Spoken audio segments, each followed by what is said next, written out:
Abel Ferreira perdeu a linha de vez e espalhou mentiras descaradas sobre as finanças do Flamengo para tentar esconder a própria frustração. A situação é muito pior do que imaginávamos, e o movimento de mestre por trás disso vai te deixar incrédulo. Fala, nação! É isso mesmo que você viu. Abel Ferreira mente sobre o Flamengo e expõe o medo. Se você é Flamengo e quer notícias sem enrolação, tá no lugar certo. Já se inscreve agora, porque o que acaba de acontecer é estratégico. Hoje você vai saber toda a verdade sobre as fake news do técnico do Palmeiras, o detalhe inadmissível sobre o plano de emergência para o clássico contra o Vasco e fechamos com a data da apresentação do Êndio. Cronometrei até 5 minutos para cada notícia, então esmaga o like e vem comigo! A soberania do Flamengo no continente não admite complacência, e o que estamos testemunhando neste início de 2026 é um cenário de tensão absoluta nos bastidores da Gávea. Segundo informações apuradas com precisão cirúrgica pela equipe do Coluna do Fla e corroboradas pelos relatos de vestiário, o planejamento inicial de preservar o elenco principal ruiu diante da realidade brutal da tabela. O mistério que agora assombra a nação é: quem terá a coragem de encarar o Vasco no Maracanã? O Flamengo, o melhor da América, encontra-se em uma situação de alerta inadmissível, ocupando a penúltima colocação do seu grupo no Carioca, flertando perigosamente com a zona de rebaixamento do estadual, após derrotas consecutivas para Bangu e Volta Redonda. O pilar de veracidade que sustenta essa crise vem das palavras diretas do técnico do Sub-20, Bruno Pivetti. Em uma confissão que mistura profissionalismo com a incerteza de quem espera ordens superiores, Pivetti abriu o jogo sobre a fragilidade do cronograma atual. Nas palavras do treinador, o que me foi passado é que o planejamento seria jogo a jogo, então nos focamos nossos esforços no preparo para esse jogo contra o Volta Redonda. E infelizmente, o jogo foi condicionado pela expulsão precoce. Eu não tenho outras informações. Isso está a cargo da diretoria. Ele ainda foi além, deixando claro que a decisão de vida ou morte para o clássico não passa mais por suas mãos. A gente está aqui para servir o clube da melhor maneira. O que eles orientarem, nós vamos seguir, para poder ajudar da melhor forma nessa fase de preparação para o profissional. Essa declaração expõe um vácuo de comando momentâneo que a diretoria precisa preencher com um movimento estratégico urgente. O impacto disso no Império é um estado de choque tático. Com apenas um ponto somado, o Flamengo corre o risco real de terminar a rodada na lanterna, caso o Maricá pontue. Para a imagem do maior do continente, disputar um quadrangular de rebaixamento seria algo vergonhoso e mancharia o início de um ano que promete ser histórico. No vestiário, o silêncio dos garotos contrasta com a urgência de Felipe Luiz, que observa de perto o desmoronamento de um plano que visava a longevidade física dos titulares.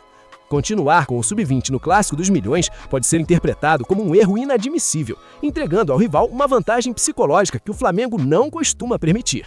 Na análise técnica e no scout, a dependência de um planejamento jogo a jogo mostra que o Sub-20, apesar do talento incrível, não possui a casca necessária para sustentar a pressão do Campeonato Carioca sob um regime de urgência. Comparando com inícios de temporadas monumentais do passado, onde o Flamengo utilizava mesclados com inteligência, a estratégia de 2026 isolou a base em um campo de batalha desigual. O scout das últimas partidas revela uma equipe que domina a posse de bola, mas que carece de maturidade defensiva para lidar com contra-ataques. Um problema que o time profissional de Felipe Luiz já resolveu com maestria tática. Eu preciso parar tudo agora para confrontar você, torcedor que carrega o orgulho de ser o melhor da América. Você aceitaria ver o Flamengo entrar em campo contra o Vasco com o time Sub-20, correndo o risco de ser humilhado e cair para a lanterna do Carioca? Ou você acha que a diretoria tem a obrigação de convocar os titulares agora mesmo para restabelecer a ordem? O que você acha disso? Me fala aí a sua opinião nos comentários, porque a nação exige uma resposta à altura da nossa hegemonia. A Porta de Ouro, a revelação final que define o destino da próxima quarta-feira, está sendo costurada nas salas do Ninho do Urubu neste exato momento. A revelação bombástica é que o sinal de alerta não é apenas figurativo. Existe uma discussão real para que ao menos 7 titulares absolutos sejam relacionados para o clássico no Maracanã. A decisão oficial, que todos aguardam, deve ser de intervenção total. O desfecho é que o Flamengo não vai permitir que o Vasco jogue contra um time de garotos pressionados. O planejamento de preservação foi oficialmente colocado na gaveta em prol da sobrevivência no campeonato e da manutenção da moral do Império.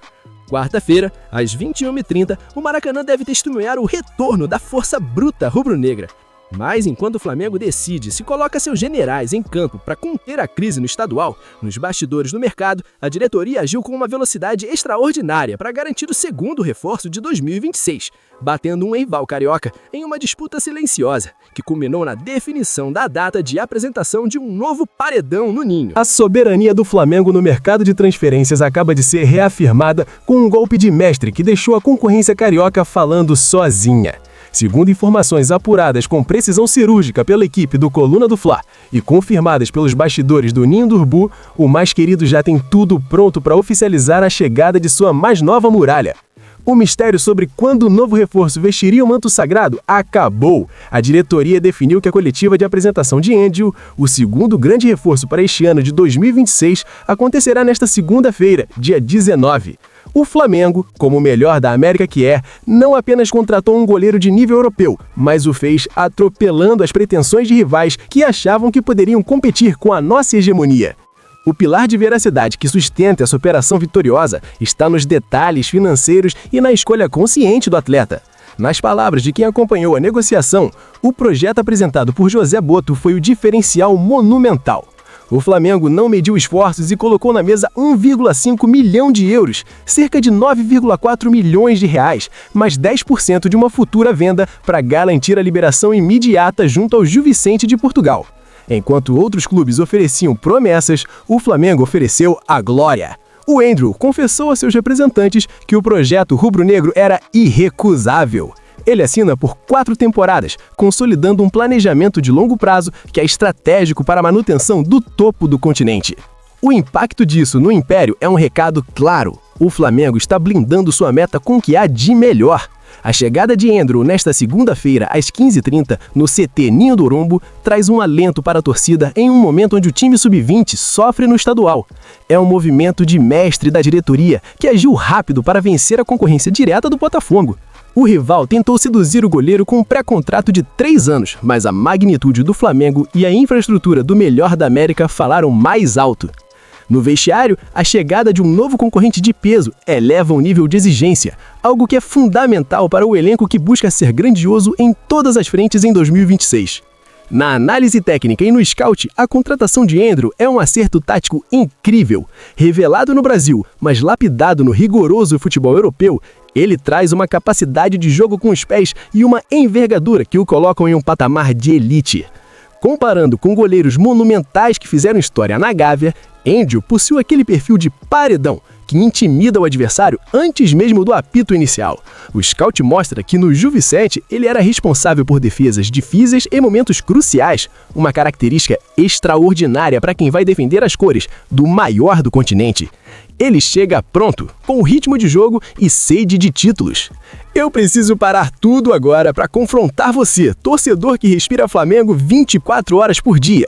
Você acha que pagar quase 10 milhões de reais por um goleiro que estava na Europa é um investimento obrigatório para quem quer ganhar tudo? Ou você acredita que deveríamos ter focado em outras posições primeiro? O Andrew chega para ser titular absoluto ou tem que comer muita grama ainda? O que você acha disso? Me fala sua opinião aí nos comentários, porque a opinião da nação é o que move esse império. O pote de ouro, a revelação bombástica por trás dessa apresentação de amanhã, é o que Andrew planeja dizer em sua primeira entrevista coletiva.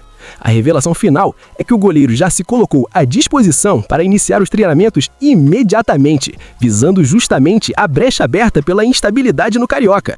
O desfecho oficial é que, embora o foco esteja no clássico contra o Vasco, a diretoria já corre para regularizar o atleta no BID, a tempo de integrá-lo ao planejamento de Felipe Luiz para as próximas semanas.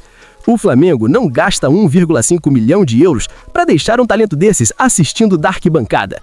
Andrew chega para brigar pelo topo, e sua apresentação nesta segunda será o marco inicial de uma nova era de segurança sobre as traves rubro-negras. Mas, enquanto o Flamengo reforça o gol com a precisão de quem não admite falhas, o clima esquentou fora das 4 linhas. O técnico Abel Ferreira resolveu abrir a boca para atacar o modelo de gestão do Flamengo, espalhando números que não batem com a realidade e tentando diminuir a nossa supremacia financeira com declarações que beiram um desespero. E se você acha que a situação nos bastidores do Carioca era tensa, o que está por trás deste próximo movimento estratégico é um divisor de águas que expõe o desespero dos nossos rivais diante da nossa supremacia. Enquanto o Flamengo trabalha em silêncio para manter o topo, tem gente do outro lado que não consegue tirar o manto sagrado da cabeça. Segundo informações apuradas com precisão cirúrgica pelos bastidores do Coluna do Fla e confirmadas após a última coletiva em São Paulo, o técnico Abel Ferreira perdeu a linha e decidiu atacar a instituição Flamengo com uma série de declarações que beiram o inadmissível. O mistério sobre o porquê de tanta fixação no mais querido foi revelado através de uma narrativa distorcida que tenta justificar os fracassos alheios perante a nossa hegemonia. O pilar de veracidade dessa bomba vem das aspas literais do treinador palmeirense que, após vencer o Mirassol, resolveu destilar veneno contra o Rio de Janeiro. Nas palavras de Abel Ferreira, perdemos para o Flamengo, que é uma equipe que se calhar investe 40% ou o dobro do Palmeiras. Vocês não veem nenhuma equipe que briga por título fazer o que o Palmeiras faz. Viram alguma dando oportunidade aos jogadores da base? Essa confissão de recalque ignora os fatos e tenta plantar uma semente de mentira no futebol brasileiro. O impacto disso no Império é um sentimento de indignação, pois o Flamengo não investe o dobro. Na verdade, ambos gastaram cerca de 700 milhões em 2025. O movimento de Abel é um erro vergonhoso de quem ainda não superou o gol do Danilo na final da Libertadores que nos sagrou tetracampeões. O impacto no Império é claro. O Flamengo não vai se calar diante de fake news. A análise técnica dos números desmente o técnico português ponto a ponto. Enquanto ele chora investimentos, o Palmeiras fez a maior contratação da história deles com Vitor Roque por mais de 150 milhões de reais. A comparação histórica é ainda mais monumental a nosso favor. Abel diz que o Flamengo não usa a base, mas esquece ou finge esquecer de nomes como Wesley, titular absoluto vendido a Roma, João Vitor, Everton Araújo e o Wallace Ian, que brilhou até contra o Chelsea. O Flamengo utiliza sim sua base grandiosa, mas a utiliza para vencer e levantar taças, não como desculpa para derrotas. É uma postura inadmissível de um profissional que tenta diminuir o melhor da América para salvar a própria pele. Na análise técnica e no scout de gestão, o que vemos é um Flamengo eficiente. Enquanto eles fazem malabarismos com as palavras, as taças estão na gávea. O cenário é de uma supremacia técnica e financeira que assusta quem está abaixo. O Palmeiras terminou 2025 como vice na Libertadores e vice no Brasileirão, ambos para o Flamengo. Esse é o verdadeiro motivo do desespero.